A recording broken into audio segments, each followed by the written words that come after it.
tapi gue balik lagi ke konspirasi tadi yang belum lu jawab. Apa lagi nih? Kalau vaksin kayak bulan depan dapat, lu suntik nggak, Dok? Aduh. 5, 4, 3, 2, 1, close the door. Pertanyaan, ada nggak teori konspirasi? Mungkin nggak sih teori konspirasi? Kalau gue jawab kayak gini sih. Gue termasuk seseorang yang kalau misal discuss di luar gue dokter apa enggak sama teman gue di jam 1 pagi biasa. Itu obrolan serius cowok. Kalau bahas konspirasi itu bisa berjam-jam. Jadi namanya konspirasi, teori atau hipotesa. Karena ada orang bilang itu kan bukan teori. Teori itu kalau udah dibuktikan dengan penelitian, oke. Anggap aja hipotesa. Hipotesa berbau konspirasi. Itu bisa dipercaya bisa enggak? Betul. Your choice. Betul. Itu sama halnya ketika lu membahas konspirasi yang disebut Area 51. Ya, bulan. Kenapa kok bisa nancepin bendera tapi berkibar? Dan lu percaya apa enggak? Terserah, your choice. Tapi pada endingnya adalah dari semua teori konspirasi ini, semua sepakat COVID itu ada. Betul. Iya kan? Sepakat. Ini yang harus digarisbawahi sama netizen. Ini yang gue nggak suka. Memang ada yang tidak sepakat. Ada, netizen bilang kayak gitu. Jadi tunggu bentar, gue potong dong. Teori konspirasi ini mengatakan, ini yang kita bahas mengatakan bahwa COVID ini bisa aja dibuat sama orang gitu. Iya. Bukan berarti tidak ada loh. Nah ini makanya yang gue bilang, netizen tuh baca setengah-setengah. Ini yang gue harus omong. Ilmu yang setengah-setengah tuh kayak setan gitu loh. Ketika lu kemarin buat podcast sama Yolek, terus habis itu lu nama ya sama Dr. Hewan, terus ada statement yang paling keras jujur gue akuin Jering ya. Ketika teori konspirasi, dia dan jelasin tuh ada YouTube-nya, ada ininya. Tapi semua sepakat, COVID itu ada. Tapi konspirasi ini bergerak di belakangnya, bahas siapa yang sebenarnya buat. Betul. Konspirasi A bilang vaksinnya gimana? Ya, itu vaksinnya yang kita gimana? bahas. Terus, tapi endingnya semua goalnya adalah mereka keberatan sama media. Nah, ini yang gue setuju. Paham nggak? Jadi konspirasi itu jangan sampai membuat lu satu anti COVID, kedua berdebat berantem, Pak. Bener-bener itu berantem ini netizen berantem. Netizen yang berantem. Karena gini, Dok, gue di Instagram gue sempat ngomong tentang begini, tentang bedain fear sama dangers gitu. Gue mengatakan, dangersnya ada loh, ada. Tapi fearnya jangan digodok terus gitu. Karena ini ada media yang menggodok terus fearnya sampai akhirnya orang-orang ketakutannya luar biasa. Nah ini ada satu faktor lagi dilupakan gitu. Itu adalah faktor ekonomi juga nih. Nah makanya kalau gue bilang adalah takut nggak, waspada iya. Meremehkan nggak, tenang tetap. Itu konsep gue dari awal. Betul. Dari awal banget 3 Maret itu pertama kali diumumkan. Ingat gak gue selalu ngomong, lu nggak usah takut, tapi nggak usah panik. Lu sama gue ngomong gitu kan. Karena kalau lu takut, lu rush out. Nah itu dia. Sekarang kita tuh sudah mencapai fase masker harganya mulai turun. Ya, gara-gara lu ya. Maaf ya, bukan karena jangan sari saya nih, sari. Ini ide semua kok. Asik, keselin banget kampret. Terus habis itu, maaf nanti ngomong itu ya kampret cebong semuanya lah kelelawar. Ya, semua jenis-jenis binatang. Jadi intinya itu semua konspirasi itu boleh dipercaya, boleh enggak. Tapi kalau lu baca semuanya, konspirasi itu berujung pada bukan membahas COVID itu ada apa enggak. Ada, mereka setuju. Tapi konspirasi ini membahas COVID ini berasal dari mana. Teori-teori yang emang bisa berkembang bahwa COVID itu sebenarnya yang dikirim oleh human juga untuk menghancurkan ekonomi. Betul. Ya lu percaya apa enggak, terserah. Itu malah justru bisa menjadi hal bagus kalau lu lakukan lu kan di rumah. Sebenarnya begini loh, Dok. Misalnya gini, seandainya orang mempercayai sebuah teori konspirasi, ya nggak masalah dong. Kan justru kalau adanya teori konspirasi, ya udah kita fight juga coronavirus ini kan. Iya. Permasalahannya adalah mereka menganggap seolah-olah dengan ada teori konspirasi ini, COVID. Seolah-olah COVID nggak ada. Itu ya. Dari mana ada orang yang mengatakan COVID tidak ada? Karena di Instagram gue sendiri, Om. Jadi Om nih manggilnya. Ini konspirasi. Ini jajan gadun ya lu. Jadi gue semalam ngepost posternya Tirta yang bakal live bareng sama Mas Bli Jering. Itu sampai ada yang komen. Ini tuh skema bisnis aja. Jadi kalau ini Pak penggorengan kalau udah begitu. Tapi orang ini sebelumnya sering banget komen di Instagram gua. Jadi dia selalu bilang ini tuh cuma skema bisnis. Ini tuh sebenarnya enggak ada. Ini loh. Cuma skema bisnis. Sampai akhirnya dia diserang sama netizen juga, diserang ya pokoknya dikata-katain lah. Dia hapus sendiri komen sama dia. Kemarin gue ngepost foto posternya dia komen lagi. Diserang lagi sama orang, dibalas-balasan lah itu. Ribut berdua aja itu udah orang-orang itu. Maksudnya sampai kemarin aja Tirta ngeposting kabar duka. Ada salah satu sejawat kita dokter meninggal. Ya mau menikah itu kan. Dan ini berturut-turut, satu di sana. Ya, satunya di Surabaya, ada kelas kita 2010. Itu sampai dibilang, ini meninggalnya konspirasi. Nah, itu gila. Maksudku gini, konspirasi itu ada. Dan lu boleh percaya apa enggak, tapi jangan sampai menghilangkan empati lu, karena COVID itu emang ada. Ya, ini di sini yang jadi masalah adalah empatinya menjadi hilang. Iya, jangan sampai konspirasi ini lu benturin sama empati. Oke. Gitu. Ini sebelum kesana gue tanya dulu. Enak Bang, diroyak berdua Bang. Enak banget. Omongan kita ya. Omongan gue ya. Gue mau tanya dulu nih. Pertama gue mengatakan bahwa di sini ada yang namanya danger sama fear. Tadi gue balik lagi ya. Kalau misalnya dangers, naik motor pun dangers. Betul. Orang meninggal banyak. Makanya adalah helm. Gue dengerin lu punya vlog podcast juga begitu lu ngomong itu. Exactly the same, sama. Tapi janganlah media setiap hari ngeluarin naik motor mati. Lama-lama motor ini jadi menakutkan gitu. Betul. Keluarin aja fakta-fakta yang benar. Nih dengan pakai helm, dengan begini bisa menyelamatkan, dengan pakai masker, dengan jaga jarak. Bukan yang tiap hari gaduh. Itu media menggodok ini karena memang jualannya media seperti itu kan. Pastinya seperti itu. Itu yang pertama. Terus kedua, dan gua rasa tidak ada yang salah dengan hal tersebut karena waspada sama takut itu beda. Yang kedua, ini ada satu pertanyaan yang mengatakan begini, kalau seandainya nilainya itu bisa dikecilkan, artinya juga nilai kematian bisa dibesarkan. Ya, kalau kita bicara teori konspirasi. Ada orang-orang yang sampai nge-DM gue dan sebagainya, misalnya orang tuanya meninggal, belum tahu karena COVID apa tidak, tapi akhirnya dikubur secara COVID. Betul. Gue percayanya kenapa? Bisa aja karena itu preventif. Betul, pencegahan. Benar kan? Pencegahan. Gue mengatakan bisa aja. Ini hasilnya belum keluar, dikuburlah secara COVID. Ternyata begitu hasil keluar negatif. Tapi kan dari kedokteran dan dari segi keamanan dikubur dulu gitu. Nah ini kan akhirnya ada pasien COVID yang ternyata tidak COVID sebenarnya. Jadi kan bisa aja hasilnya lebih besar.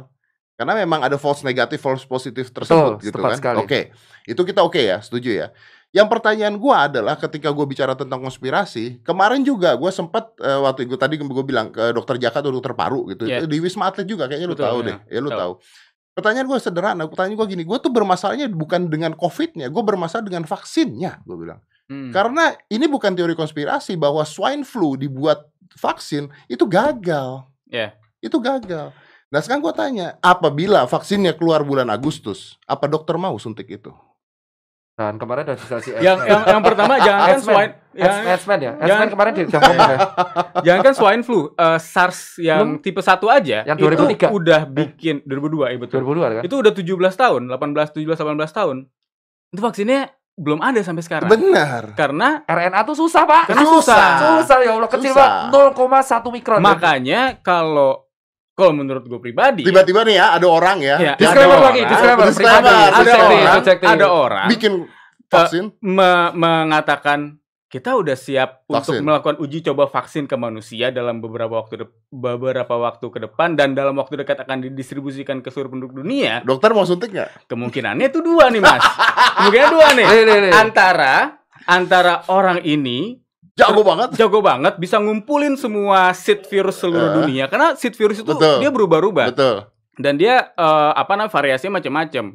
Atau yang kedua nih, duit. Bukan. Apa? Dia datang dari masa depan. Itu nggak mau back in future. Ini konspirasi lagi nih. Soalnya gini Om sih. Kalau disebutkan orang tuh selalu miss-nya adalah ada pertama yang kita lurusin tadi, lu bilang yang dangers and fear. Gua akan jawab tuh. Gue setuju untuk dari awal gue minta tolong Siumpung di sini, kita tuh harus lebih baik ke pencegahan. Benar. Itu setuju. Gue setuju di situ. Harusnya kita di sini tuh lebih memotivasi masyarakat untuk optimisme. Ini sekarang masyarakat udah kehilangan satu hal yang paling penting, hope. Ini that's the point. Ini gitu. harusnya orang tuh ini memberikan harapan. Harapan ya. Kenapa gue bisa bilang seperti itu? Ini serius kata-kata dari BNPB. 20%. Anggap aja 100%, tapi ini bukan data, tapi beliau melakukan analogi. Yang dihadapi tenaga medis, itu baru 20% ya. Dan sudah kayak gitu loh. 80% itu masih sehat. Dan mungkin aja belum kelacak, maka dilakukan tes massal. Ada sebuah komit, yang sehat tetap sehat. Yang sakit harus jadi sehat. Betul. Dan jangan sampai sakit lagi. Betul. Nah, yang sehat-sehat ini itu mengalami tekanan secara psikis dan psikologis. Betul. Makanya BNPB membuat kebijakan ada telepon 119 kalau ada tekanan psikologis. Nah, itu tugas kita. orang-orang yang mempunyai pengaruh untuk memberikan positif. Dan itu benar, harusnya tugas media juga untuk menebarkan optimisme. Nah, gimana kalau seandainya ada, gimana kalau misalnya gue berteori, gimana kalau misalnya seluruh rakyat di Indonesia diharuskan pakai masker? Diharuskan pakai masker, kalau tidak pakai masker keluar, maka ada tindak hukumnya atau denda ya. Iya. Tapi boleh bekerja lagi. Itu jujur aja ide yang harus dijelaskan sama pemerintah sih. Gue gak bisa ngomong. Karena sebenarnya gini. Ini nanti ada menitannya kan? Ada kan? Karena sebenarnya gini, untuk kita bisa menghadapi untuk kita bisa menghadapi si COVID ini sebenarnya ada 3 poin penting yang harus dilakukan. Yang pertama adalah deteksi, yang kedua prevensi, yang ketiga adalah kuratif. Ya. Jadi kita harus kita harus bisa detect dulu nih itemsnya apa aja. Kita harus punya dari mungkin form epidemiologi, rapid test, kita harus try lagi. Epidemiologi adalah surveillance. Secara umum itu, survei. Itu dokter juga loh ada. Ada ahlinya ada. Itu kemudian yang kedua prevensi. Ini yang sekarang kita lakukan gitu. Apa namanya, social distancing, kita pakai masker. Betul. Karena kalau misalnya dibilang wah, gue di rumah nih nggak ngapa-ngapain. Enggak. Sebenarnya orang-orang di rumah aja itu sudah melakukan suatu hal yang paling besar, yaitu memutus rantai penularan gitu. Tapi mengeluarkan rantai kelaparan. Nah, yang ini yang kita harus jelaskan di sini. Jelaskan juga nih. Nah, ini kalau yang ada beberapa hal yang kemarin bilang kayak kalau nggak salah Korsel yang tidak lockdown tuh apa? Korsel nggak lockdown kayaknya. Hongkong enggak ya? Hongkong kayaknya. Gue nggak tahu. Jadi gini. Kita di sini itu membutuhkan sebuah disiplin diri dan disiplin kolektif, Om. Disiplin diri itu adalah satu, kita keluar pakai masker, itu udah ada kebijakannya. Terus kedua, kita kalau bisa naik mobil satu lu berdua-dua. Ya, pokoknya 0,5%. Terus 50%. yang masih kerja di jalan itu apa dirazia? Enggak kan? Kayak PKL kan PKL, terus habis itu warung makan, itu kalau bisa menjaga diri. Nah, tetapi kita juga harus disiplin kolektif. Disiplin kolektif itu adalah mengingatkan sesamanya. Ketika mengingatkan jangan marah. Kayak misal, men, lu kenapa keluar gak pakai masker, men? Itu ada yang marah loh. Nah, ini yang harus kita berdayakan dan ini peran media di sini. Nah, ini yang kita sarankan adalah kalau disebut menebar ketakutan, gue setuju. Karena emang yang disebar di sini kalau headline itu emang headline ya pasti yang konflik. Karena emang itu yang dapat uang, Pak. Ya pasti. Nah, itu yang mendapatkan traffic karena berita kan kayak gini kan. Lihat di slide 4 apa yang terjadi. Nah, itu pasti orang akan penasaran. Coba kalau positif movement, kayak yang gue bilang, ketika di podcast lu yang pertama kali, ingat gak sebulan yang lalu, gue bilang, gue edukasi dengan cara yang pelan-pelan. Gak ada yang dengar. Kelamin gue. Tapi kalau gue bilang, lu tahu nggak kalau lu ganti-gantian, kelamin lu bisa hancur. Itu orang takut. Ya, karena ada nuansa negatifnya di sana, betul. Tapi makanya kalau ketakutan itu disebar ada 2 kemungkinan. Emang satu konspirasi, bener. Yang kedua, emang dia nyari traffic. Nah, disinilah yang gue bilang, kita kalau emang medianya mainstream seperti itu tugas kita nih. Semua orang yang bisa jadi potensi influencer. Tapi lu melarikan diri tadi dari kata-kata gue ada masalah kelaparan di sini. Oh ya, yang kelaparan nih. Ini pinter banget kejar gue nih. Nah, yang kelaparan ini yang gue takutin sebenarnya. Karena begini ya, Bro. Maksudnya gini, Dok. Kita tahu ya, di sini ada 2 bahaya. Tidak ada satupun kata-kata gue atau niat gue meremehkan COVID. Tapi ada bahaya kematian lainnya. Betul. Menurut gue bahaya kematian lainnya adalah ketika perut orang lapar, ini bisa riot, bisa rusuh, bisa apa gitu. Nah, ini kan harus di stop juga nih. Betul. Nah, untuk yang sebenarnya bahayanya selain riot ada satu lagi. Apa itu? Tekanan psikologis dan menyebabkan orang depresi. Bener. Gue punya teman kemarin. Gue nggak usah sebut namanya, artis juga. Istrinya dia bisa gila sendiri di rumah, sampai nangis karena dia nggak bisa keluar. Nah, iya. Nah, ini solusinya ada 2. Yang pertama, gue kemarin koordinasi dengan Bang Andre, ini ketua gugus tugas relawan, dan ini beneran ya. Jadi posisinya pemerintah itu sudah menyiapkan sembako untuk dibagi. Tetapi karena saking banyaknya orang, ini yang catatan ya Bang. Yang miskin sekarang tambah banyak. Bisa aja yang setengah tahun lalu itu menengah karena dia punya motor. Sekarang jadi miskin. Ya. Itu yang kemarin di pos Arab nih. Ya kan? Shout out to Arab gitu kan.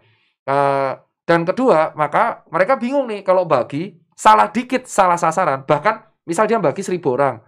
Satu salah sasaran itu digoreng netizen. Pasti. Itu yang mereka bingung nih pemerintah nih. Padahal udah siap. Nah, oleh karena itu pemerintah mengajak kerjasama dari perangkat RT RW dan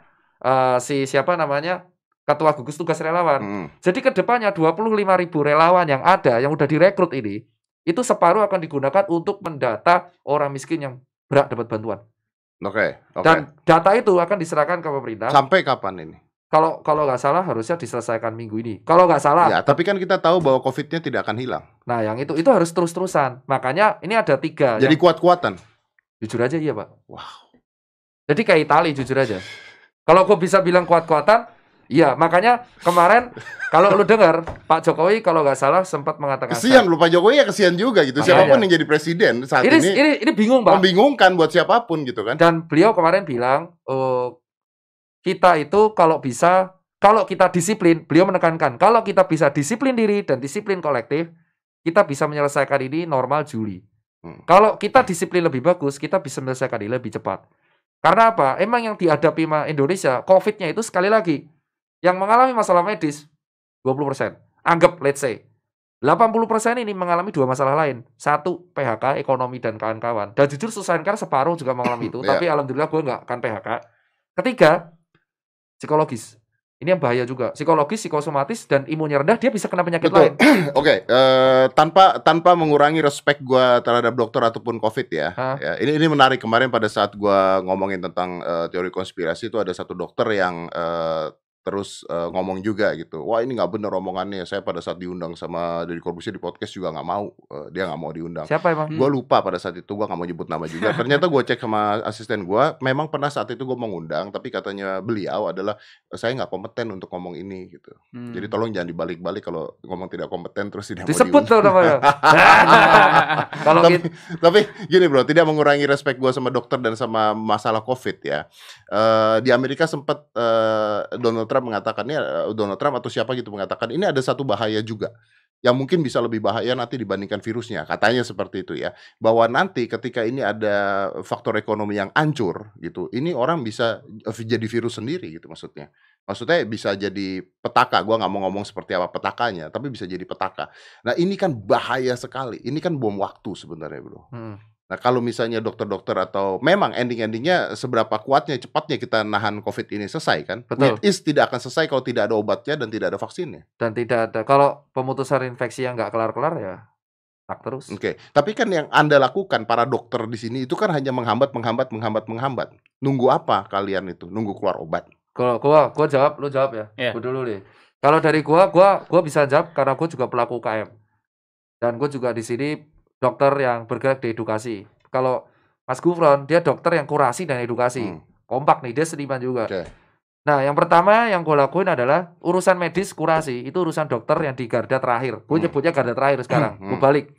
Kenapa disebut garda terakhir? Karena garda terdepannya adalah masyarakat dan para relawan yang bergerak di edukasi. Jadi dokter ini ngurusi medis supaya yang sakit jadi sehat. Itu yang pertama. Dan COVID ini kalau dirawat dengan baik, perawatannya itu simptomatis. Kalau misal kerusakan paru, dia dikasih ventilator dan obat-obat penghambat kerusakan paru. Dan sisanya itu dilakukan kayak dilebihkan infus dan berarti sama seperti orang kena flu kan? Ya, supporting treatment. Kalau bisa bilang sama kayak flu itu bahkan bed rest di rumah bisa. Tapi ini lebih gila karena dia lebih cepat kerusakan parunya. Apalagi kalau sesuai gue bilang ada komorbid atau pemberat. Nah, terus yang kedua, yang edukasi itu memutus rantai infeksi. Sampai kapan? Sampai COVID rate-nya turun. Sampai grafik eksponensialnya turun, Pak. Kalau grafik eksponensialnya turun dan dibuka lagi, masyarakat bekerja lagi, naik lagi dong. Kalau misalkan masyarakat disiplin, PHBS-nya bagus, gue rasa enggak. Artinya membiasakan masker, membiasakan jaga jarak. Artinya ini merubah semua hidup manusia. Jadi ini yang sulit. Jadi kita sekarang ada istilah new normal. Ya, this is the new normal gitu. Jadi kan. Lu tahu juga, wah kece juga lu ya. Jadi ya apa namanya, ya memang kita harus berubah secara total. Ini permasalahan populasi, bukan permasalahan 1-2 orang doang gitu. Jadi memang kalau misalnya tadi Om Deddy nanya, Om lagi kan, kebiasaan gue jadinya. Permasalahannya adalah kalau misalnya tadi tanya, apakah dokter hanya menghambat, ya bisa dibilang begitu. Tapi apalagi yang bisa kita lakukan gitu. Ini dalam pengertian menghambat bukan negatif ya gue ya. Memang itu yang bisa dokter lakukan pada saat itu. Kita bisa lakukan karena kita kurasi, karena kita mengobati pasien. Jadi memang Anda melakukan tugas Anda sebagai dokter, itu kan intinya kan. Kita kurasi dan kita prevensi. Jadi kita menghambat virusnya untuk artinya kan masyarakat yang nanti harus merubah gaya hidup kan. Tepat. Ini nggak gampang loh merubah gaya hidup, kemana-mana pakai masker, nggak salaman, nggak pelukan, cipika-cipiki. Terutama apalagi nongkrong. Tahu nggak kenapa puncaknya disebut Ramadan? Karena kebiasaan silaturahmi sulit diubah loh. Memang, ini yang jadi masalah. Dan itu sempat menjadi chaos ketika kemarin di salah satu tempat ibadah orang mau tarawih yang dibubahin rusuh. Yang ngaduin kan itu. Itu baru satu. Itu baru satu. Berarti ada yang goreng dong. Ada yang goreng pasti. Ada yang goreng dong. Nah itulah yang gue bilang adalah, dan yang ketiga, gue belum selesai tadi ya kan, yang soal ekonomi. Nah ini nih, ekonomi nih gimana nih? Kita harap bahwa sektor yang paling kuat kan sekarang sektor mikro. UKM. Dan yang paling kuat kehancur itu UKM. Karena cash flow-nya belum kuat. Nah itulah, karena gue bergerak di bidang fashion dan brand lokal. Dan gue sama teman-teman di masing-masing daerah mau nggak mau harus putar otak. Ya tapi kalau lu bilang yang paling hancur UKM belum tentu dok. Karena ada perusahaan-perusahaan besar yang hancur sekarang. Maksudnya kalau perusahaan besar, dia sudah memiliki backup plan dan cash flow. Kalau UKM, dia udah hancur ya hancur aja, udah tutup dan dia belum tentu bisa bangkit. Tapi kalau perusahaan besar hancur, perusahaan besar tutup, pegawainya hancur semua, ini jadi masalah. Iya. Jadi kalau gue bilang, ketika perusahaan besar hancur, pegawai dipecat, pegawai masih bisa nuntut Depnaker. Selesai UU kalau dia nggak dapat pesangon dan kawan-kawan. Kalau ada duitnya. Kalau ada duitnya loh ya. Iya. Yang kedua, kalau UKM pegawai dipecat, dia bisa nuntut ke siapa? Orang informal. Yang ketiga, freelance. Habis, Pak. Sekarang dicek freelance event, freelance musisi, MC, WO. Nah ini yang paling kasihan tuh adalah semua tuh kena. Hanya satu orang yang terdampak seneng-seneng dari kemarin, Akes. Sekarang Akes kena juga kan? Saya nyetok nggak laku-laku. Yang mulai naik berimbang jadi gini. Semua tuh kena. Dan kalau ditanya solusinya apa, gua hanya menjawab lagunya The Massive, Pak. Yang mana nih? Jangan menyerah. Solusinya tetap bertahan. Bertahan. Itu Pak, karena ini gue sendiri kalau ditanya sebagai dokter dan UKM lu jawab apa Tir? Kalau UKM, gue putar otak, Susan Care sekarang, gue tanya sebagai cuci sepatu dan sepatu. So this gonna be new normal? Iya, new normal, dan orang akhirnya harus, kalau disebut krisis bisa disebut iya. Dan new normalnya adalah lu mengubah kebiasaan, dan kedua, lu ditekan sebuah pressure yang gede. Semua orang menghadapi tekanan yang sama. Even itu orang paling kaya dan orang yang miskin. Sama tekanannya, oke. Orang yang kaya sekarang kenapa stres? Dia biasa ngabisin 100-200 juta per bulan, let's say. Dengan cicilannya yang segudang. Ya, ada cicilan perusahaan, ada cicilan pribadi. Tiba-tiba pemasukan itu cut, sampai nggak tahu kapan. Ini harus cicilan jalan tapi. Tepat. Dan akhirnya orang stres. Orang bingung tekanan. Nah ini, ketika dia psikologi, itu akan ngebuat hormon menjadi berubah, dan itu imunnya turun, kena lagi, dan itu menimbulkan. Jadi ini lingkaran setan, Mbak. Makanya kalau ditanya tugas dokter di mana? Nah, dokter yang kayak Gufron dan teman-teman yang berjuang itu di medis. Ya udah, wes ngono lah. Ini. Nah, lingkaran yang kedua itu prevensi. Gue juga relawan. Lingkaran ketiga itu masyarakat. Lingkaran keempat itu mental. Ini harus semua, Pak. Dan ini dikoordinir sama pemerintah. Jadi sulitnya di sini adalah harapan gue dengan adanya teori konspirasi. Itu ngebuat lu sebagai aware. Jangan bunuh-bunuhan sama sesama. Konspirasi ada untuk supaya aware. Kayak yang dipuskan sama Jering. Jering mengatakan media menebar takutan. Feedback ya harusnya lu cari media yang positif. Setuju gue. Kedua, lu ngajarin tetap harus waspada, ya kan? Tapi jangan panik. Fear dan danger. Dangernya ada, COVID. Tapi jangan sampai lu takut berlebihan sampai lu lupa sama society. Empati lu turun, dipakai. Semuanya turun. Ketiga, netizen ini harus baca secara utuh. Sampai drama Korea aja yang diserang artisnya. Lu tahu nggak? Itu lucu tuh. Lu tahu ini kalau mau bahas kelakuan gaya hidup di sini, gue nggak nyebut semua orang Indonesia. Orang Indonesia cerdas kok. Tapi tetap aja akibat literasi yang kurang, ini orang yang nonton drakor sampai menyerang artisnya. Sampai disindir orang Korea. Berarti apa? Apa yang salah? Yang salah adalah pola pikir kita yang selalu tidak pernah membaca sesuatu dengan utuh dan langsung menyimpulkan kayak gitu dan menyebarkan ke masyarakat dan mempercayai sesuatu yang dikatakan orang yang nggak ahli. Oke, gue setuju, 100% setuju sama lu, tapi gue balik lagi ke konspirasi tadi yang belum lu jawab. Apa lagi nih? Kalau vaksin kayak bulan depan dapat, lu suntik nggak, Dok? Aduh. Kalau misal vaksin bulan depan. Kalau bulan depan kayaknya belum.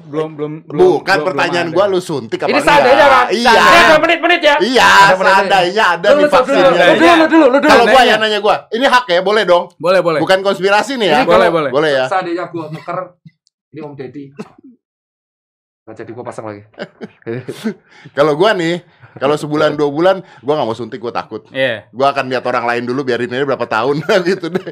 Kalau gua sih kita harus tahu dulu ini dari mana, kemudian harus yakin dulu nih ini aman nggak. Gitu. Yakinnya gimana? Kan pertanyaan gua mau suntik apa enggak? Kalau gua mungkin belum. Belum. Ya ini Dok, Landa belum menjawab. Sialan nih, keselin nih. Lu kurang ajar lu berdua.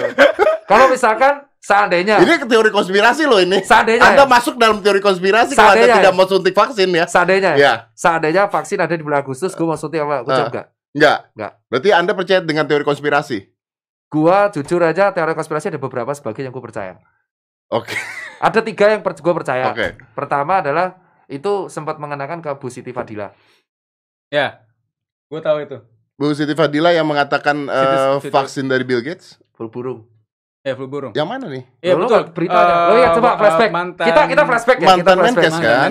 Yang terakhir kali ngomong vaksin dari Bill Gates itu jangan disuntik kan? Betul. Iya. Kita belak-belakan nih. Oke, sekarang kita pakai menit-menitan kita ngomong konspirasi. Ketika dokter berbicara konspirasi. Oke. Pertama, yang gue pengen soroti adalah kita anggap Bu Menkes.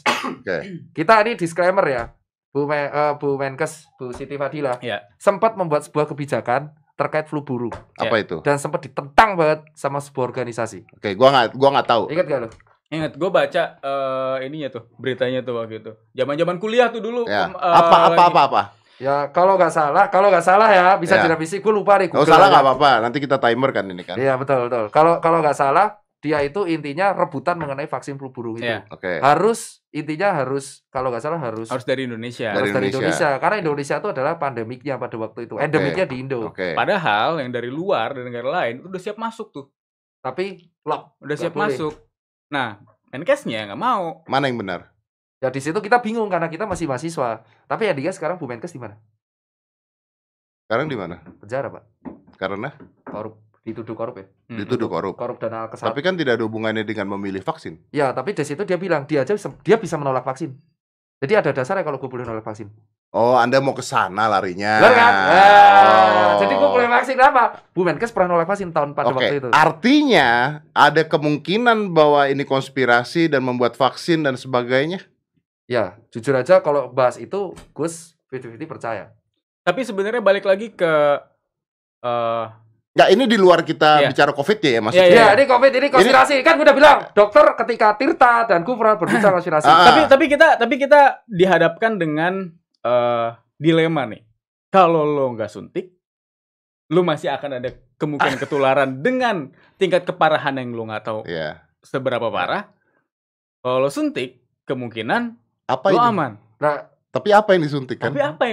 Nah, makanya kalau ketika sebuah vaksin ditetapkan itu cocok, itu gua yang ngomong langsung Edsman ya. Itu melalui tahap bioetik yang sangat panjang. Lama kan? Lama banget. 15 tahun, Pak. 15 tahun. Banget. Itu contoh kita BCG dan kawan-kawan. Ada gerakan anti vaksin. Padahal vaksin-vaksin yang udah kita suntik kayak polio, campak, BCG, hepatitis dan kawan-kawannya itu perlu proses yang panjang. Apalagi ini virus. Virus itu yang kemarin aja nggak ketemu kan? Iya, panjang banget. Karena apa? Dia harus pertama penelitian dulu. Terus lolos dicek ke hewan, lolos manusia. Butuh tahunan kan? Tahunan, Pak. Ini adalah teori. Nah, ini sekarang Anda kan bukan Yanglek nih. Ya, Anda bukan Yanglek nih ya. Anda berdua bukan Yanglek. Kemarin tuh kita ngomong sama Yangleknya. Ini yang jadi penting ini adalah kalau misalnya vaksin ini keluar, terus pemerintah kita setuju misalnya gitu ya. Terus kalau kita nggak suntik, berarti kita dikucilkan kan. Makanya ada Edsman. Edsman juga penelitian soal vaksin. Jadi sekarang semua negara itu berlomba untuk meneliti di negaranya masing-masing. Edsman pun meneliti. Ketika Edsman meneliti dan dia ngajuin di ACC, ya udah kita bisa menghidupi negara kita sendiri. Tetapi permasalahannya adalah bukan pada vaksinnya. Kalaupun vaksin itu ada, itu tidak bisa mencukupi kebutuhan semua negara. Why? Karena satu vaksin, let's say lab paling keren aja di dunia itu bisa memproduksi sekitar 1 juta sampai 2 juta vaksin per minggu. Per minggu. Ya. Per minggu ya. Indonesia berapa jumlahnya? Oke. 200 juta. Iya, oke. Berarti let's say kita hanya bisa 52 juta per tahun. Berarti kita butuh 4 tahun kalau semua Indonesia divaksin. Betul. Itu pun kalau nggak ada yang nggak percaya. Nah, jadi permasalahannya itu, adapun vaksinnya jumlahnya pun belum tentu mencukupin, Pak. Kalau ada. Jadi anggap aja ada. Jumlahnya belum mencukupi. Anggap aja ini vaksinnya benar gitu ya. Vaksinnya benar, sudah lolos uji hewan, uji manusia, biotik, tete bengek. Dia harus ke WHO dulu. Anggap aja WHO lolos. Boleh, Indonesia boleh pakai dari sendiri. 1 juta per minggu. Berarti 4 tahun. Anggap aja 4 tahun. Udah muncul virus baru, Pak. Nah, ini nih. Makanya kalau disebut konspirasi, pernyataannya adalah, yang gue suka dari teori konspirasi ini adalah ketika gue di rumah aja dan gue capek, wah gue jadi relawan, terus gue ngomong gufron gitu. Enaknya ngobrol apa? Gue permasalahan cuma satu. Ini harusnya negara Cina itu yang bertanggung jawab buat vaksin pertama kali dan memenuhi kebutuhan semua negara. Karena pertama kali muncul virus di situ. Itu yang gue sebenarnya adalah dari dulu pengen ngomong.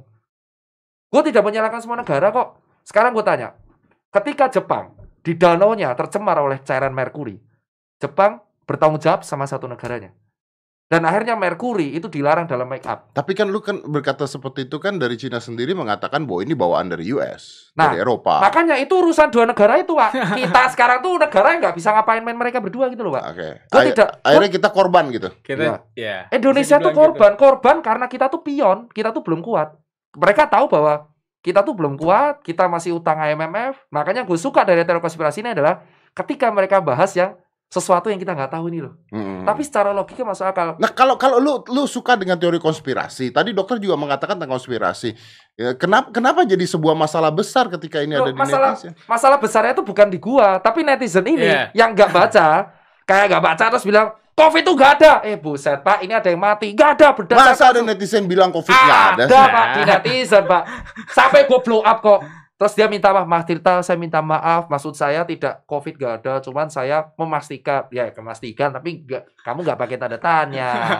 Jadi netizen ini, itu tidak semuanya bisa open-minded, Mas Dedi. Bener nggak? Buktinya di netizen jadi mereka cenderung untuk menerima informasi yang aman-aman aja. Yang melegakan gitu. dia. Itu namanya kalau di psikologi adalah defense mechanism yang denial. Iya. Jadi mereka hanya, lu kan master psikologi kan? S3, ayo. Enggak. Ayo, SD saya. SMA nggak lulus. Mereka ini hanya menerima informasi yang melegakan mereka. Kayak misal, gue IP 2, terus gue hanya mau membaca berita yang sesuai dengan dirinya, membahagiakan dirinya. Makanya konspirasi ini dijadikan defense sama netizen yang close minded untuk menganggap COVID gak ada. Tapi ketika kalau lu ngomong seperti itu, Dok, artinya semua hal yang dikatakan oleh orang bisa dipelintir sama media dan sama netizen. Loh ya bisa. Betul. Itu, Pak. Itu yang gue gak suka. Makanya gue bilang konspirasi ini ada yang benar, yaitu media suka memelintir. Gue gak bilang semua media, tapi ada media suka melintir. Itu benar. Ada yang benar dari konspirasi udah terbukti. Kalau gue membicarakan tentang konspirasi tentang vaksin, bisa benar kan? Lo bisa benar, bisa enggak? Ya, tidak ada masalah kan? Namanya teori. Namanya teori. Tetapi yang digoreng kita lihat. Gue pengen penasaran. Yang Luna Maya sama virus, ayo. Ya. Nah itu. Ketika Luna Maya berbicara Illuminati, dia harus disclaimer juga. Dia berbicara Illuminati nggak sih? Enggak sih. Enggak, udah anggap aja ketika Tirta berbicara Illuminati, harusnya aku disclaimer. Halo, saya Tirta, saya berbicara subjektif. Nah, yang gue tanya, kenapa kejadian Luna Maya sama dokter hewan itu, virologi tapi dia si ahli virologi itu bisa viral. Gini, menariknya begini, karena gue sempat ngobrol dengan Luna Maya. Yang jadi masalah adalah dokter ini sudah ada di TV-TV loh, ngomongin hal yang sama katanya. Iya, Po. Ya. Gue nggak pernah nonton TV. Dan tidak masalah katanya. Jadi dokter ini memang beberapa kali memang dia ada di TV. Betul. Dokter siapa tuh? Dokter hewan Indro. Gue jujur ya, gue mematuhi saran orang-orang, gue nggak nonton TV. tapi dokter hewan ini juga ahli virus ya? Ya, jadi memang beliau adalah ahli virologi. Maksudnya beliau tahu anatomi dari virus, beliau tahu jenis-jenis virus apa aja gitu. Dan mungkin memang pada saat itu permasalahannya adalah orang-orang sangat panik. Jadi apa yang dibutuhkan? Kita butuh cooling down gitu. Karena kita harus lihat masyarakat ini kebanyakan apa? Apakah kebanyakan mereka santai-santai? Kalau santai-santai ya kita harus kasih edukasi kalau ini tuh ada bahaya. Tapi kalau misalnya mereka kebanyakan panik ya mungkin harus di cooling down gitu. Ya, yang jadi permasalahannya adalah orang-orang terlanjur menerima kalau COVID ini nggak bahaya 100%. Jadi mereka cuma nganggap COVID ini ya udah nggak bahaya. Kata dokter ini nggak bahaya kok. Ya nggak bahaya kalau virusnya cuma 1. Kalau virusnya 100, 1000, 1 juta tuh sama aja kayak kita ngomong makan kacang hijau nggak bikin kenyang. Ya kalau makan 1 biji nggak kenyang. Kalau makan 1 ember ya kenyang. Sama kayak virus ini juga. Dan yang gue pengen revisi adalah kalau disebut bilang tidak, ini yang gue nggak suka dari netizen. Gak ada satupun yang meninggal karena COVID. Bener. Pure. Itu gue revisi. Sekarang anggap aja orang tuh stroke. Ya kan? Iya kan, tapi maksudnya karena ada komorbidnya dulu. Nah, komorbid, tapi tetap finishingnya apa? COVID. Dangernya ada.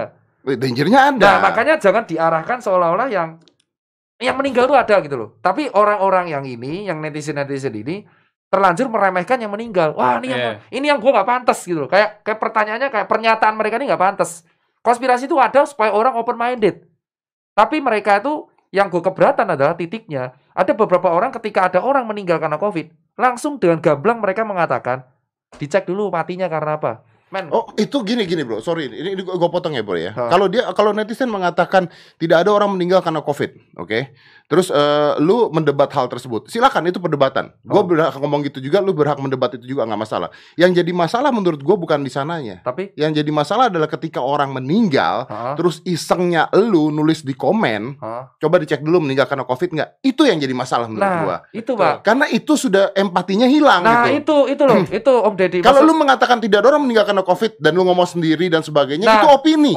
Oke. Opini ini hal yang berbeda loh. Tapi ketika lu ngomong itu di media sosial, jangan dong. Ketika ada orang meninggal ya, lu ngapain nanya begitu? Ini yang jadi masalah gitu. Itu. Nah ini maksudnya itulah yang gue bilang, konspirasi itu ada untuk membuat orang menjadi open minded dan aware pada dirinya sendiri dan pada dunia. Karena ada sebuah quote yang bilang, ketika manusia sudah berpikir mengenai dunia dan negara, orang itu potensi jadi besar.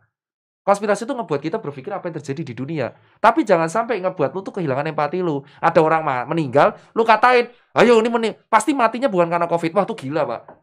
Keluarganya baca aja sampai nangis itu. Nah, kan kalau lu ngomongnya kayak begitu. Nah, jelas kalau lu ngomongnya kayak begitu, pada saat Ashraf meninggal, ada media yang nyamperin bapaknya, how are you? Oh, itu kesal juga. Nah, sama, Pak. Empati, Pak.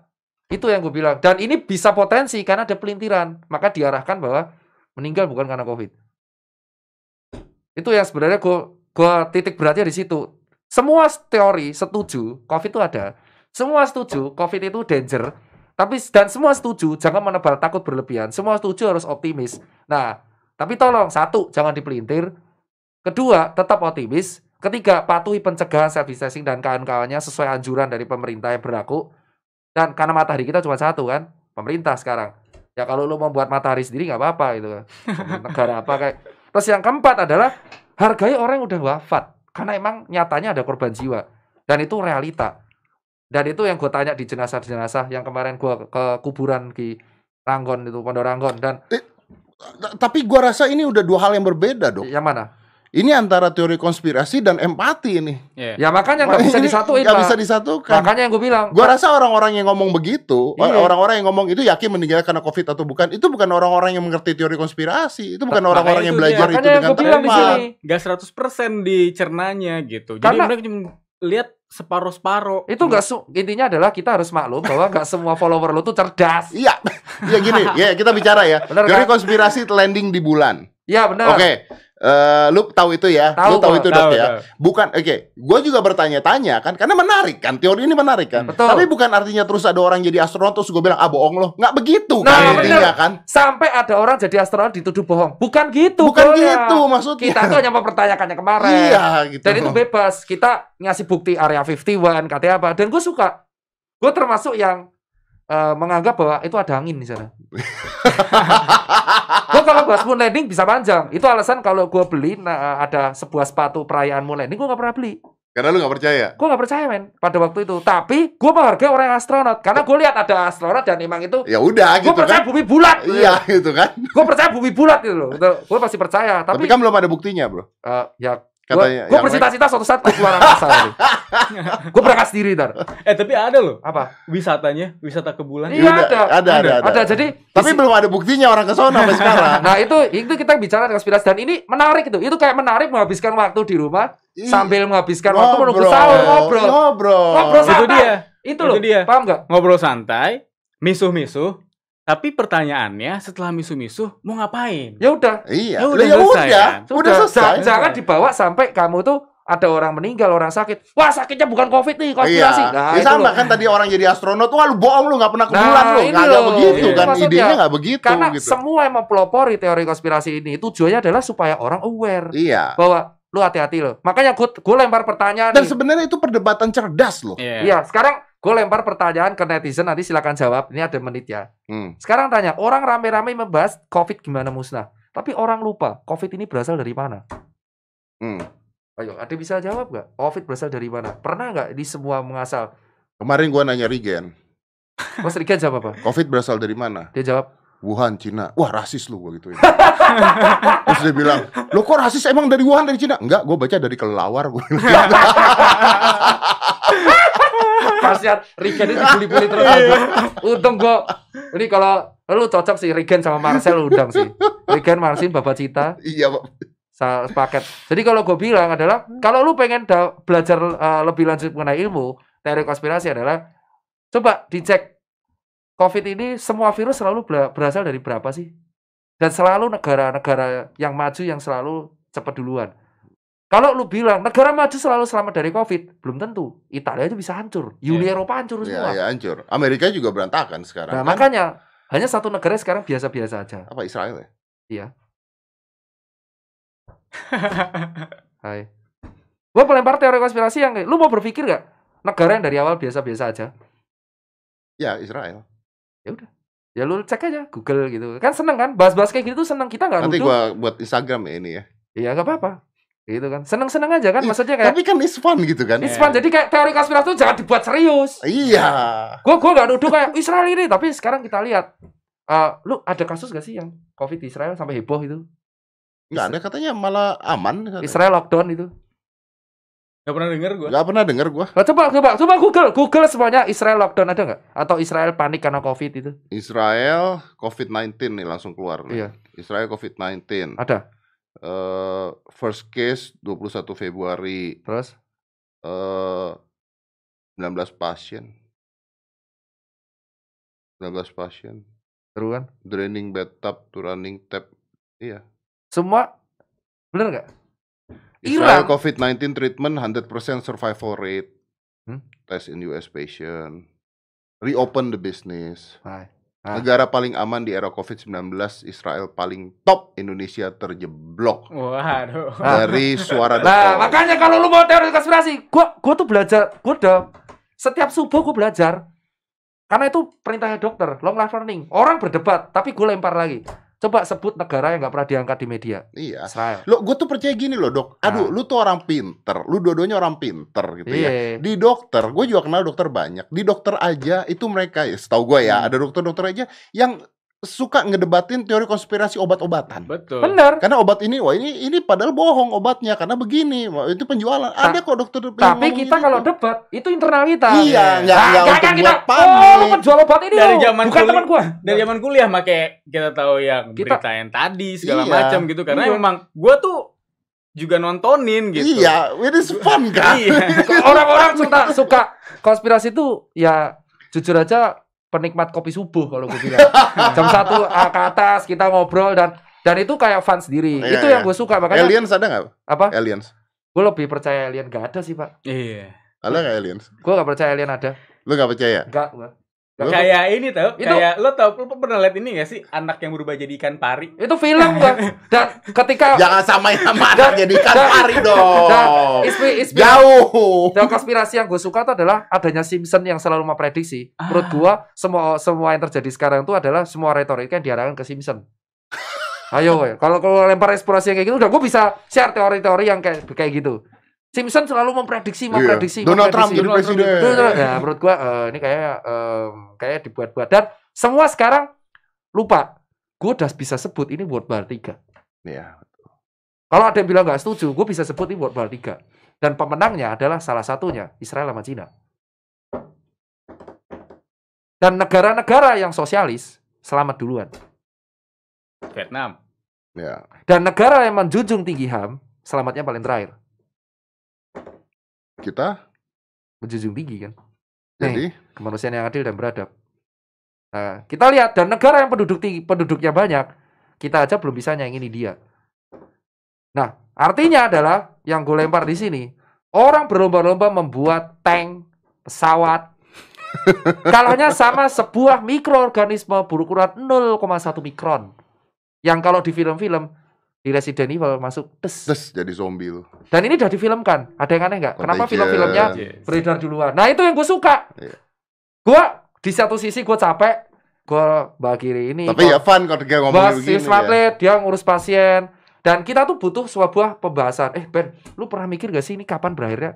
Tapi kenapa yang selamat ini doang? Nah, ini akan menjadi sesuatu yang baru. Dan itu akan menjadi hal yang asik untuk diobrolkan. Tapi ketika ada orang yang wafat, respect, Ben. Jadi ya itulah bedanya.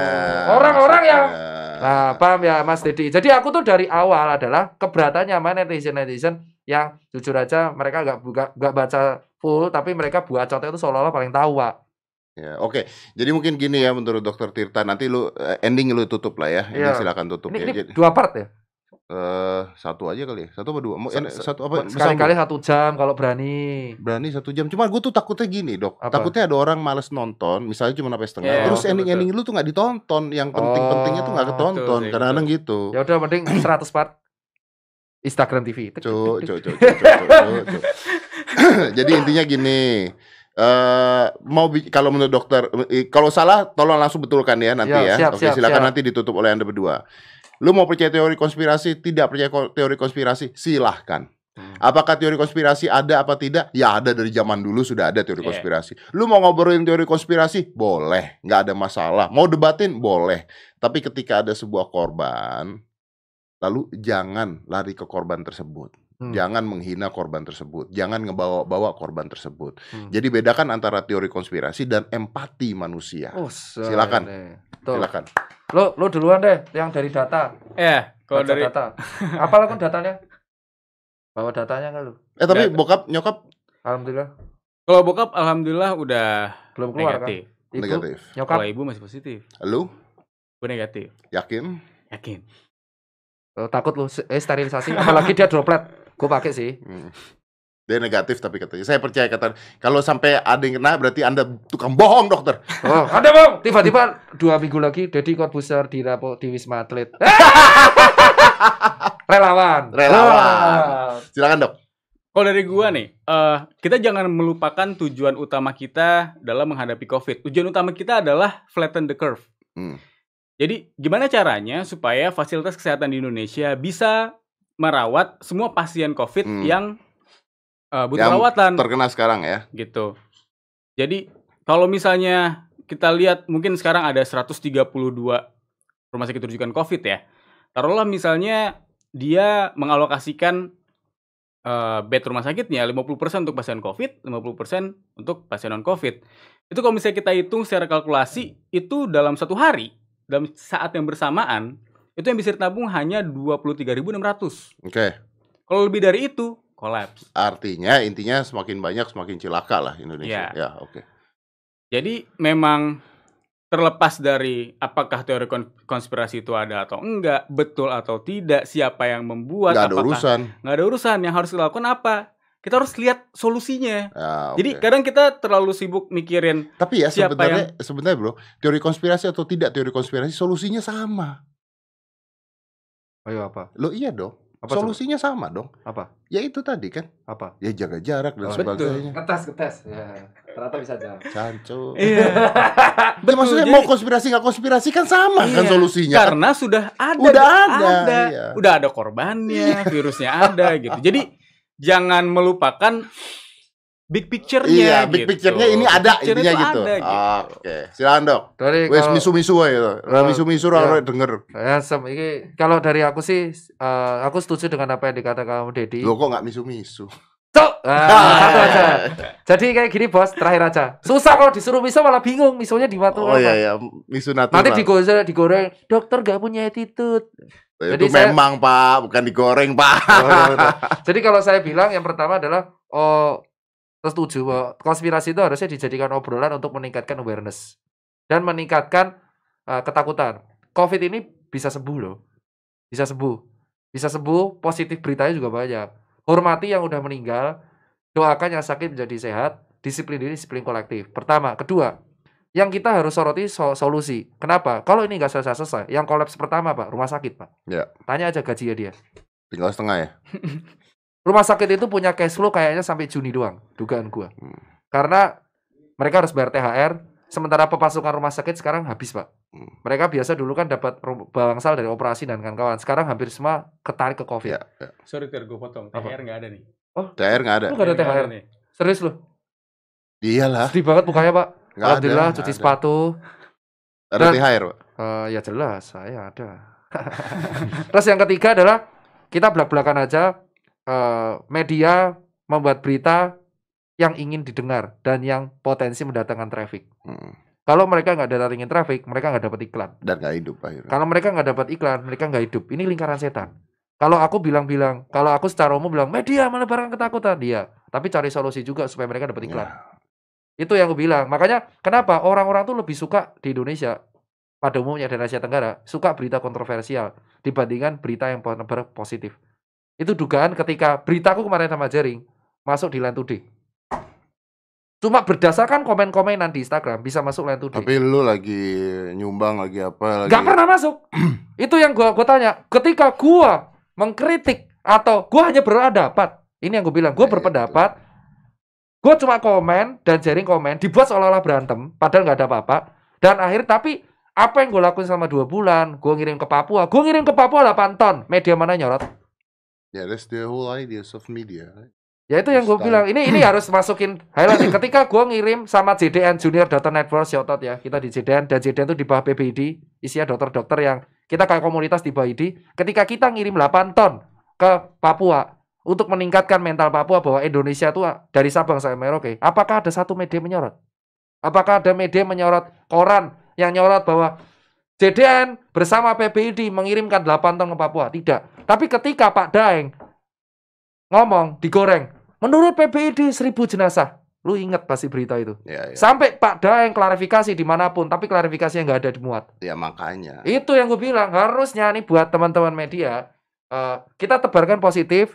Emang gue ngerti lu butuh iklan, tapi tebarkan positif. Dan gue juga minta para iklan-iklan juga itulah menyupport hal positif. Iya, karena sulit juga. Kalau dia nebarin positif nggak ada duitnya. Nggak ada duitnya.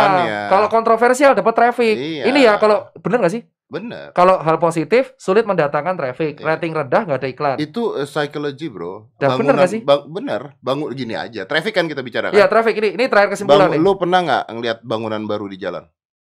Rumah baru di jalan pernah lihat? Rumah baru jadi di jalan? Ada dong rumah baru jadi. Banyak orang ngumumin nggak? Iya. Iya. Rumah baru jadi. Rumah baru jadi. Ya enggak lah. Enggak. Orang baru. Kalau rumah kebakaran? Oh iya. Betul. That's the whole idea. Itu yang salah dengan manusia memang. Akhirnya media mengerti tentang hal itu. Jadi sebenarnya ini salahnya psikologi dong. Iya. Jadi gaya hidup dong. Gaya hidup. Kembali lagi ke people dan populasi dong. Betul. Ribet dong. Ribet bro. Nah kalau kayak gini gak kelar-kelar Pak. Yoi. Pak sampai makan Pak. Saya udah 3 bulan gak pulang rumah loh Pak. Ya kenapa? Ya karena rumah saya kan, aku kemarin yang paling sedih nih di luar nih penutup ya. Kita di sini itu sudah bukan hanya kamu aja. Kalau kalian bisa di rumah, aku tuh kemarin ke Solo. Kan syaratnya karena aku di Solo tuh edukasi, ngasih APD dan mempertemukan brand lokal APD dengan wali kota Pak Rudi dan pemerintah Pak Ganjar. Aku even nggak boleh nyentuh rumah orang tua aku karena dianggap aku beresiko walaupun aku swab negatif. Dan sekarang di lock, kita nggak bisa mudik. Dan aku udah diskusi sama teman-temanku, kemungkinan besar kalau sampai COVID di terus-terusan, aku akan di lock di wilayah kota-kota besar terus, dan aku mungkin belum tahu aku bisa mudik apa enggak. Jadi ini pertama kali sepanjang sejarah aku nggak tahu kapan aku harus pulang. Nah ini yang harus kita tahu. COVID ini kalau nggak kelar-kelar, psikis orang-orang relawan juga terkena. Tapi kan lu kuat. Ya makanya ngelawan netizen aja kuat. Kalau kuat. Kalau yang kuat, kalau yang nggak kuat. Kalau kuat tertekan, Pak. Nah, ini makanya gue bilang, kalau pengen cepat-cepat kelar, yuk kita fight ini, Fight aja lah. Maksudnya mau yang percaya konspirasi apa enggak, musuh kita tuh satu, COVID. Dan setelah COVID ini kelar, baru kita cari dalangnya siapa. Oh, kalau COVID ini kelar, gue penasaran banget. Gue udah bercita-cita untuk menjadi orang besar. Lu harus jadi orang besar. Ketika gue jadi orang besar, suatu saat nanti 10 years, 20 years again, gue akan inget selalu COVID ini karena gue pengen tahu dalangnya siapa. Kalau misalkan terus-terusan kayak gini, negara siapapun bisa buat virus apapun dan akan menyerang dunia ini terus-terusan. Dan itu akan repeat. Makanya ada siklus 100 tahun. Apakah dia berpikir flu Spanyol itu? Dari dulu kok berpikir kayak gitu. Semua orang berpikir tentang senjata, tapi ternyata mereka tahu kelemahan manusia itu mikroorganisme. Nah, kayak stuck, kayak bug gitu loh. Nah, kalau misalnya ini terus-terusan, yang terjadi adalah mau semaju apapun negara itu 100 tahun lagi kita akan diserang lagi virus dan Indonesia cuma jadi korban dan nggak bisa ngapa-ngapain. Ingat nggak APD sekarang ngapain? Kita cuma buat dari Korea, Pak. Ya betul. Gua mau buat brand lokal aja, Pak. Udah jadi kontroversial, Pak. Harus izin ini, izin itu, ya udah nggak apa-apa lah. Jadi ya udah. Dan gue cuma pesan dari teman gue ini sih, Tir. Tapi gue gak bisa sebut. Gue cuma harap lu hidup sampai selesai COVID. Ya harus dong ya. Kita doain semuanya dokter-dokter. Siapa tahu kok hilang, diculik habis ini. Ditemukan kali Ciliwung, Dokter Tirta. Oke. Thank you. Ini gue tutup ya. Siapa? Gue tutup. Jadi intinya begini nih, kita juga harus hormatin dokter-dokter juga. Karena ini teori gue ya. Kalau salah tolong dibilang salah. Karena bukan teori gue sih sebenarnya. Orang tuh terkena coronavirus atau COVID itu ada 3 hal. Yang pertama adalah tingginya paparan yang terjadi, ya kan? Waktu berapa lamanya paparan sama imunitas tubuh. Dan gua rasa yang paling rentan ini dokter-dokter di sana. Karena paparan virus yang banyak, waktu yang banyak terpapar juga, sama imunnya pasti turun semua. Karena capek dan sebagainya. Ya udah, jadi ya kita hormatin dokter-dokter lah. Apalagi kalau misalnya ada yang meninggal dan sebagainya. Aduh. Pakai otak lah. Yang meninggal kita doakan, terus kita cari solusi. Kalau baru nanti udah selesai cari dalangnya. Cari dalangnya, itu benar. Dan kalau takut ya matian TV. Kalau mau nonton TV ya nonton aja lah. Gue nonton film kok di rumah. Kalau nonton TV nonton bola aja. Iya nonton bola gue. Udah nggak ada bola dari mana? Oh ya, udah nggak ada bola. Iya benar, pas. Gimana kamu? Oh kok aku jadi nyerang. Udah bola nggak ada, MMA nggak ada, semua udah nggak ada sekarang. Gue cuma nontonin Om Deddy Citot, Cinta Otot. Oh, let's close the 5, 4, 3, 2, 1, close the door.